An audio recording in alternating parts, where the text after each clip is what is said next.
Hey guys, welcome back to the channel. So in this video, we are going to cover some practical tips on how exactly you can save some money. And when we talk about money, we got to be practical because theories apart, we need to talk what really works. So let's keep it super simple and straightforward and head directly into the top 10 tips on how exactly you can save that extra money.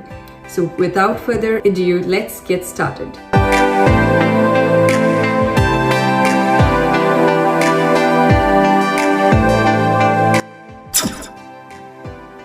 Tip number one is to have an automatic emergency fund. The moment you get your paycheck, at least 5 to 20% should land into a separate savings account. Now, for those of you who are already implementing it, you guys are already well ahead of the game. But there is a part 2 for this tip. So out of the 80% which is already left over for you to spend for that particular month or for the next 2 weeks, you can go in and then spend it. But if there is something left over before your next paycheck comes in, then push the rest of the amount to the savings account. Don't think that you have kept it over there and it will be like an addition to the paycheck that is coming over. Instead, before you get your next paycheck, pump out all the rest of the money into the savings account. The next one is the 30-day rule.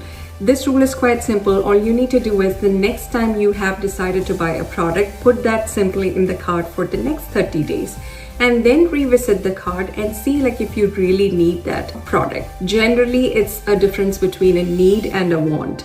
If you really need that product, go ahead and then buy it. But if it's just like you have been wanting just out of your impulse, then you don't buy that one.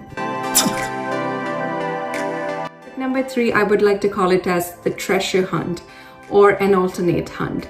It's quite simple. You might be having an insurance, you might be having a mortgage, you might be having a particular company that you are taking the energy bills from, like your gas or even your electric bill. So everything that you do will always have an alternative. So if you have a mortgage, see if you can refinance or like go ahead and then have a mortgage lender who can provide you with much better rates. You don't have to get stuck with only one person that you have decided. Down the line in another 1 year or 6 months, if you find the rates being going down, go ahead and then find a mortgage lender who can actually help you with refinancing. The same goes with your internet connection, your mobile provider, even for your insurance provider. So there is always going to be an alternate for each and every service that you are availing at your home. So give that as an option and then try to get the best rates that are available in the market.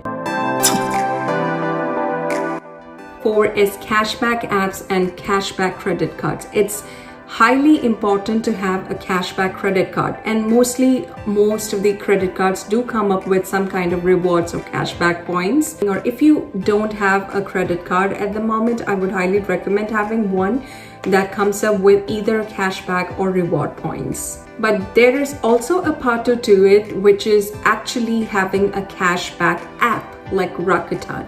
And the best thing about them is that they are tied up with lots and lots of stores, ranging from that of dining to even your day-to-day grocery shops. Now you might be thinking that how small of a contribution you can do by just registering to a cashback app like Rakuten. But honestly, if you are a household who is actually spending about like 500 to 600 in a month, trust me, the Rakuten app, if used judiciously, can actually give you about like $20 to $30 as simply cashback in a particular month. Now the tip number 5 is to have a spending freeze time. By spending freeze, what I mean is from Monday to Friday, at least, when you are actually focused on the work or the activities that do matter to you the most, just make sure you are not spending anything on any of the goods that you want. Keep everything, all the shopping needs that you have for the whole family or even for yourself to the end of the week, or just pick one particular day in a week where you are using your credit card or all the shopping things to be done only on that particular day. Number 6 is to always bundle up and buy in bulk. I'd like to call it as like the 2 B's. By bundle up, what I mean is if you have an internet connection and if you already have a home phone, try to bundle them up. try to get a deal from one single place, whether it could be your mobile provider, your internet provider, or even if you are hauling for setting up your home, buy the furnitures in bulk. Go to a wholesale store like that of a Costco. You might be thinking that the bill that comes out when we actually step out of wholesale stores like Costco, it might be like way too much, but the produce or the things that you're going to buy will last for a longer time. So all your service provider, all your insurance, your mortgages, everything, try to get it from one person. And even the producers, your snacks or any kind of grocery shopping you're going to do, buy them in bulk. Number 7 is quite funny and strange. Never go shopping when you're hungry.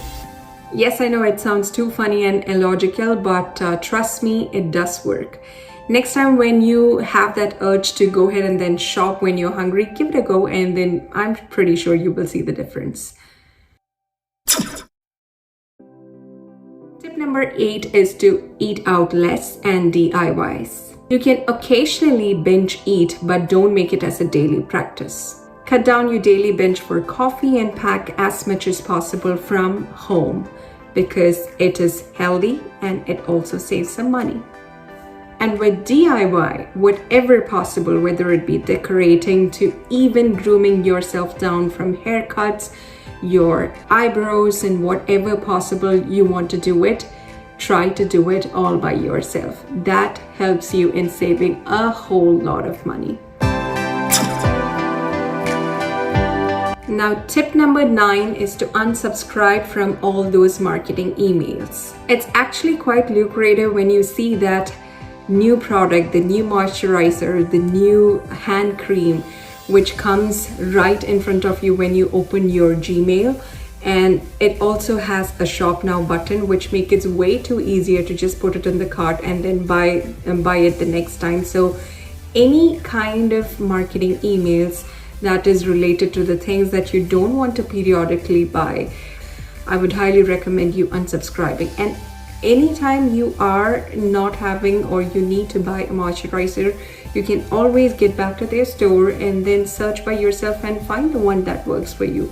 So you don't need somebody else to come in and then push you or introduce you every now and then and create that binge or impulse to just jump in and then have it right in front of you by ordering them online.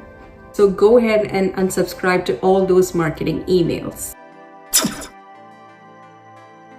The bonus tip that I want to give you is anything that you find it as a clutter, which means you have not used that for the past 2 to 3 months, go ahead and sell it off. That gives you some extra money, which you can in turn push it up or pump it up into your savings account.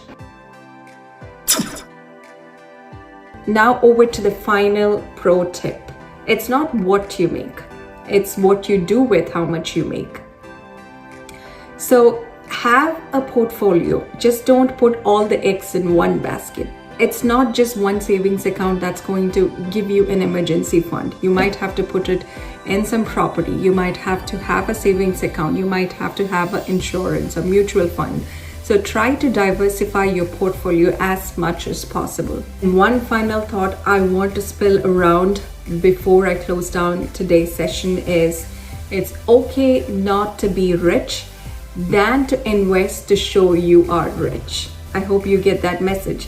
It's okay if you don't have money, if you are at that stage of life where you are financially struggling. It's okay to feel that way.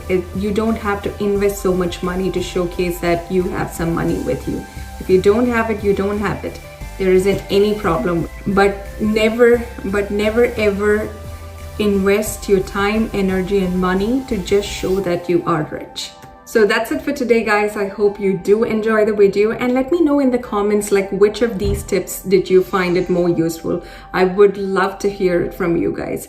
And thank you so much for all the supports that you have been showing me, and I look forward to see you all in my next video. Until then, stay happy, healthy, and wise.